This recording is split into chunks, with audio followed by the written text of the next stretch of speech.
പ്രേംലാൽ, ഈ കമലഹാസൻ ആകെ പുലിവാല പിടിച്ചിരിക്കുകയാണ്. ഇപ്പോൾ MBIൻ്റെ സന്തോഷം മായുന്നതിന് മുമ്പേ കന്നഡയിൽ ചെന്ന് സിനിമയുടെ പ്രൊമോഷനുമായി ബന്ധപ്പെട്ട് പണി വാങ്ങിച്ചു. എന്താണ്?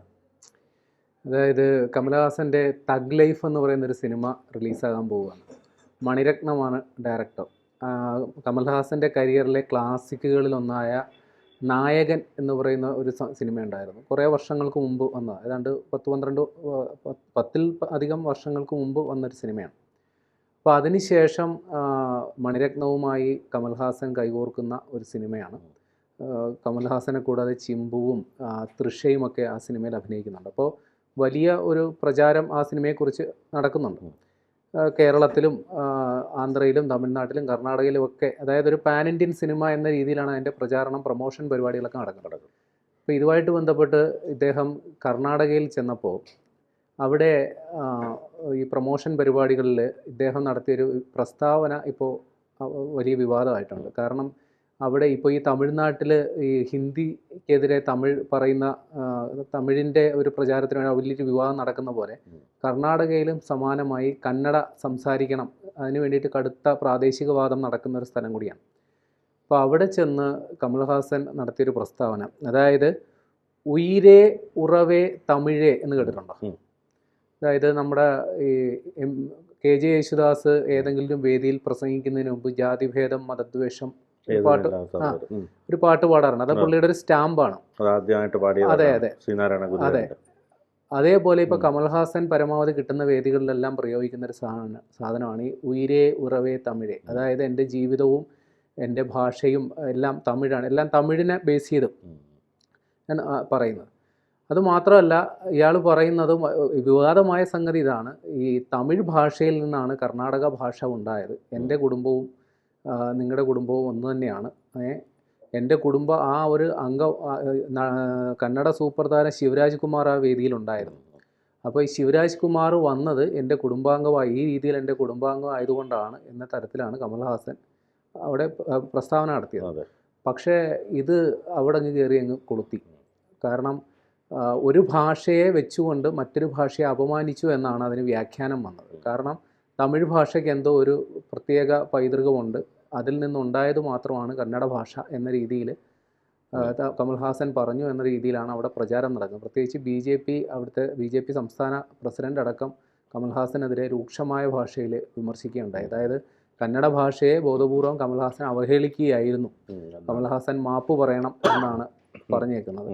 ഈ കമൽഹാസൻ്റെ കരിയറിലുടനീളം വിവാദങ്ങൾ അദ്ദേഹത്തിൻ്റെ കൂടപ്പിറപ്പാണ്. ഇപ്പോൾ ഈ തഗ് ലൈഫ് എന്ന് പറയുന്ന സിനിമയിൽ പോലും അതിൽ നായിക തൃഷയാണ്.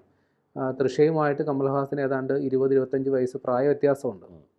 ആ തൃഷയുമായിട്ടുള്ളൊരു ചുംബന രംഗം ഈ സിനിമയിലുണ്ട്. ഉണ്ട്. അപ്പോൾ ഈ തൃഷ മുൻപ് വിജയുമായിട്ടുള്ളൊരു ചിത്രത്തിൽ അഭിനയിച്ചിട്ടുണ്ടായിരുന്നു. ആ ചിത്രത്തിൽ പങ്കെടുത്ത മൻസൂർ അലി ഖാൻ തൃഷയെക്കുറിച്ചൊരു മോശം പരാമർശം നടത്തിയതിൻ്റെ പേരിൽ പരസ്യ പ്രതികരണം നടത്തിയ ആളാണ് തൃഷ.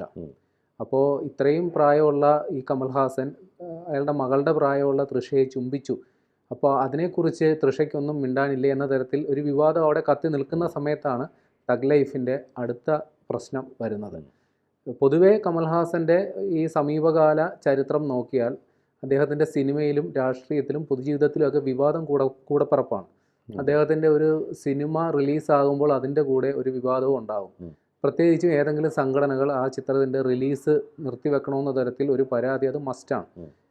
ഏറ്റവും ഒടുവിൽ അദ്ദേഹം നടത്തിയ ഒരു അഭിമുഖത്തിൽ വന്ന ഒരു പരാമർശവും ഇതേപോലെ സമാനമായ വിവാദമായിരുന്നു. അദ്ദേഹം മരിച്ചുപോയ മുഖ്യമന്ത്രി ജയലളിതയെക്കുറിച്ചാണ് പറഞ്ഞത്. അതായത് വിശ്വരൂപം എന്ന് പറയുന്നൊരു സിനിമ കമൽഹാസൻ്റെ റിലീസായിരുന്നു. അപ്പോൾ അതിൻ്റെ ചാനൽ റൈറ്റ് അവകാശം ജയലളിതയുടെ ഉടമസ്ഥതയിലുള്ള ജയ TV ആവശ്യപ്പെട്ടിരുന്നു.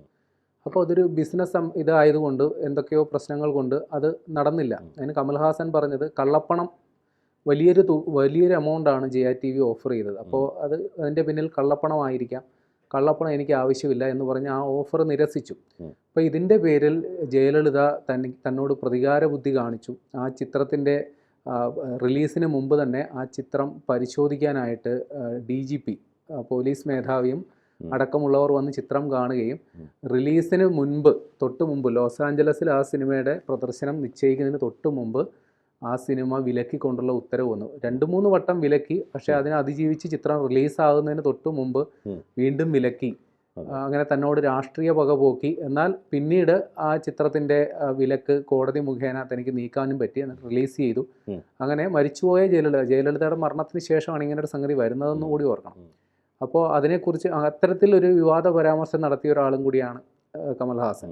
അപ്പോൾ വിവാദങ്ങൾ അദ്ദേഹത്തിൻ്റെ കൂടപ്പിറപ്പാണ്. ഇപ്പോൾ ഒടുവിൽ ഭാഷയുടെ പേരിലും വന്നിട്ടുണ്ട്.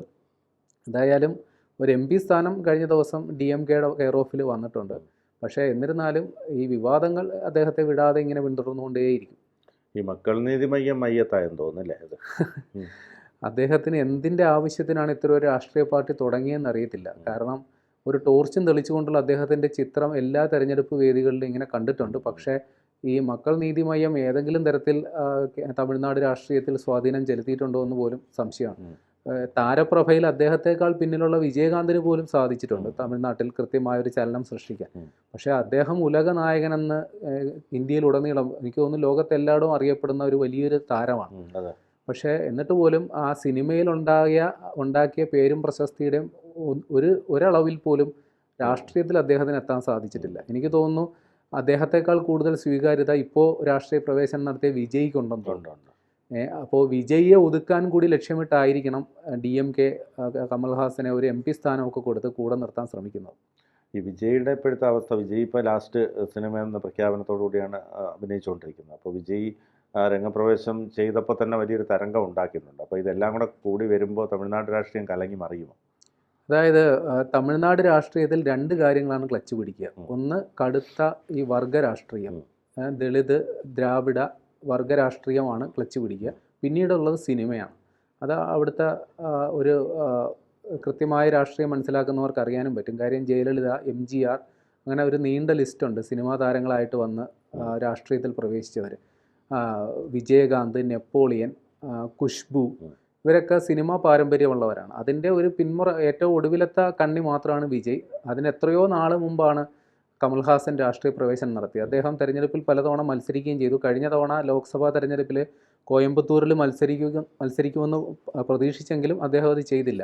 പകരം ഇന്ത്യ മുന്നണിക്ക് വേണ്ടിയിട്ട് തമിഴ്നാട്ടിലും പോണ്ടിച്ചേരിയിലും ഒക്കെ പ്രചരണത്തിനിറങ്ങി. അപ്പോൾ അതിൻ്റെ ഒരു നന്ദി സൂചകമായിട്ടാണ് അദ്ദേഹത്തിന് കഴിഞ്ഞ ദിവസം DMK MP സ്ഥാനം രാജ്യസഭാ സീറ്റിലേക്ക് 6 രാജ്യസഭാ സീറ്റുകളാണ് തമിഴ്നാട്ടിൽ ഒഴിയുന്നത്. അതിൽ 4 DMKക്ക് ജയിപ്പിച്ചെടുക്കാൻ സാധിക്കും. അതിൽ 1 കമൽഹാസൻ ഉറപ്പിച്ചിട്ടുണ്ട്.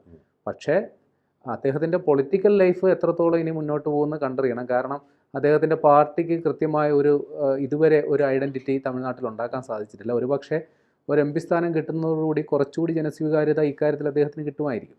കൂടുതൽ വാർത്തകളും വിശേഷങ്ങളും നിങ്ങളിലേക്ക് എത്താൻ ABC മലയാളം സബ്സ്ക്രൈബ് ചെയ്യുക, ബെൽ ബട്ടണും അമർത്തുക.